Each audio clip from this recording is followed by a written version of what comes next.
മത്സ്യബന്ധന കുടിലുകൾക്ക് തീപിടിച്ച് ലക്ഷങ്ങളുടെ നാശനഷ്ടം. മയ്യനാട് മുക്കത്തായിരുന്നു സംഭവം. മത്സ്യബന്ധന വലകളും അനുബന്ധ ഉപകരണങ്ങൾ സൂക്ഷിച്ചിരുന്ന കുടിലുകൾക്കാണ് തീപിടുത്തമുണ്ടായത്.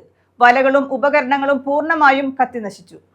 മയ്യനാട് മുക്കത്താണ് മത്സ്യത്തൊഴിലാളികളുടെ മത്സ്യബന്ധന വലകളും അനുബന്ധ ഉപകരണങ്ങളും സൂക്ഷിച്ചിരുന്ന കുടിലുകൾക്ക് തീപിടിച്ചത്.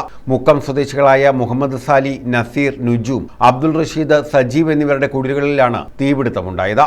കഴിഞ്ഞ അർദ്ധരാത്രിയായിരുന്നു സംഭവം. മത്സ്യത്തൊഴിലാളികൾ ഉപയോഗിക്കുന്ന വലകളും തടികളും അനുബന്ധ ഉപകരണങ്ങളും സൂക്ഷിച്ചിരുന്ന കുടിലുകളിലാണ് തീപിടുത്തമുണ്ടായത്. തീ ഉയരുന്നത് കണ്ട വഴിയാത്രക്കാരാണ് അഗ്നിരക്ഷാസേനയെയും ഇരവിപുരം പോലീസിനെയും വിവരം അറിയിച്ചത്. അഗ്നിരക്ഷാസംഘം തീ നിയന്ത്രണ വിധേയമാക്കി. സമയോചിതമായി തീയണച്ചതിനാൽ സമീപത്തെ മറ്റ് കുടിലുകളിലേക്ക് തീ പടർന്നില്ല.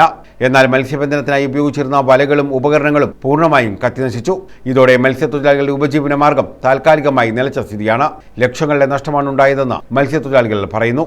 ഇന്നലെ അർദ്ധരാത്രിയോടെയാണ് ഈ മത്സ്യത്തൊഴിലാളികളുടെ വലകൾ സൂക്ഷിക്കുന്ന ഈ കൂടങ്ങൾ, നമ്മളിവിടെ കുടിലെന്നൊക്കെ പറയും, എന്നാൽ ഈ ഭാഗത്ത് പറയുന്നത് കൂടങ്ങൾ എന്നാണ്. ഈ കൂടങ്ങളിൽ 4 കൂടങ്ങളാണ് ഇന്നലെ കത്തിനശിച്ചത്. ഏകദേശം ഓരോ കൂടത്തിലും ഏകദേശം 1 ലക്ഷം രൂപയ്ക്കകത്തുള്ള വലകളും മറ്റ് അനുബന്ധ ഉപകരണങ്ങളൊക്കെ ഈ കൂടങ്ങളിൽ ഉണ്ടായിരുന്നു. 4 കൂടങ്ങളാണ് കത്തിനശിച്ചത്. അതുപോലെ വേറൊരു വ്യക്തിയുടെ കുറേ സാധനങ്ങൾ, ഈ തടിയെല്ലാം ഉൾപ്പെടെ വെച്ചിട്ടുണ്ടായിരുന്നു. അദ്ദേഹത്തിൻ്റെ നഷ്ടപ്പെട്ടു. എന്തായാലും ഫയർഫോഴ്സ് കൂടെ എത്തി തീ അണയ്ക്കാനുണ്ടായത്. ഇല്ലെങ്കിൽ ഈ ഭാഗത്തുള്ള ഒട്ടനവധി 10-20 കൂടങ്ങൾ വേറെയുണ്ട്, അതിലൊന്നും തീ പടർന്നില്ല. സംഭവത്തിൽ മത്സ്യത്തൊഴിലാളികൾ ഇരവിപുരം പോലീസിൽ പരാതി നൽകിയിട്ടുണ്ട്.